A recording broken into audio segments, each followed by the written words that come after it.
ஆண்டவராகிய இயேசு கிறிஸ்துவின் இன்ப உயிர்த்தெழுந்த நாமத்தினால அற்புதமான நாளிலே சுவிசேஷ பயணத்திற்கு அன்போடு வாழ்த்து வரவேற்கிறேன்.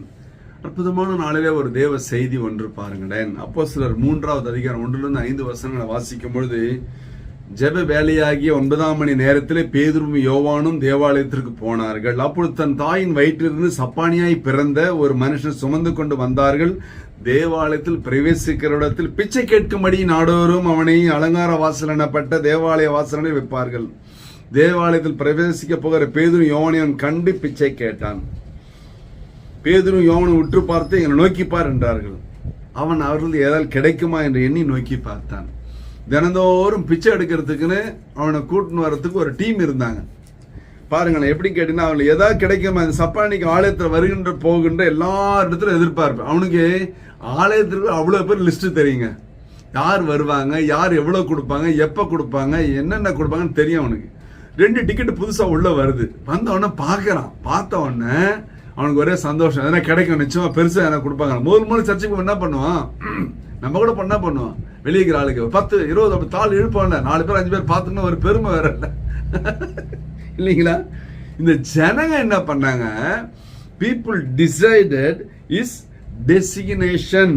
இவன் என்ன வேலை தான் செய்யணும் முடிவு பண்ணிட்டாங்க. அவனை கொண்டு வந்து ஒரு பாட்டு பாட வைப்போம், ஒரு மியூசிக் வாச வைப்பெல்லாம் வைக்கல, நேராக பிச்சை எடுக்கிற வேலை முடிவு பண்ண ஜனங்க. அவன் இல்லை, ஜனங்க அவனை முடிவு பண்ணிட்டாங்க. people also decided is destination. அவன் எங்க உட்காரணும்னு முடிவு பண்ணிட்டாங்க. அவனு வேலையை முடிவு பண்ணிட்டான், இடத்தையும் அவனு பொருள் மாதிரிங்க.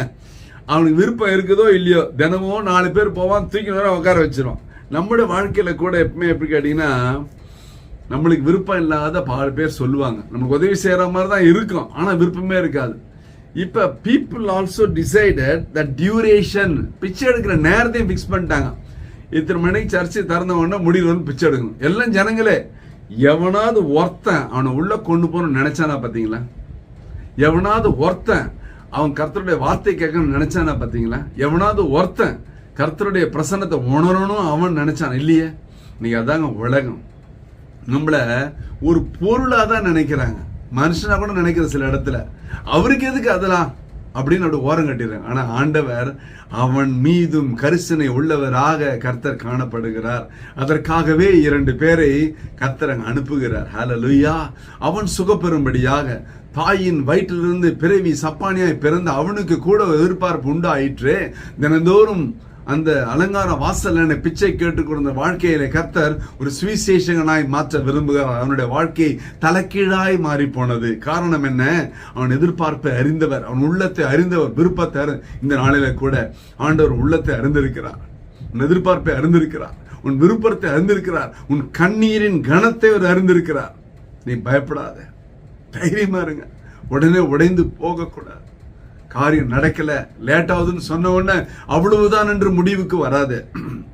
உனக்கான அற்புதமான எதிர்கால வருங்கால வாழ்க்கை இன்னும் ஆரம்பமாகவில்லை, இப்பொழுது துளிர்விட போகிறது. நீ கர்த்தரை நம்பிக்கொண்டிரு. அவரே உன் எதிர்கால வருங்கால வாழ்க்கையை அற்புதமாய் மாற்றக்கூடியவர். இந்த பிறவி சப்பானுடைய வாழ்க்கையிலே கர்த்தரால் ஒரு அற்புதம் செய்யக்கூடுமானால், இருந்த இடம் தேடி சென்று அற்புதம் செய்யக்கூடுமானால், உன்னுடைய வாழ்க்கையிலே அற்புதம் செய்வது கர்த்தருக்கு லேசான காரியம்.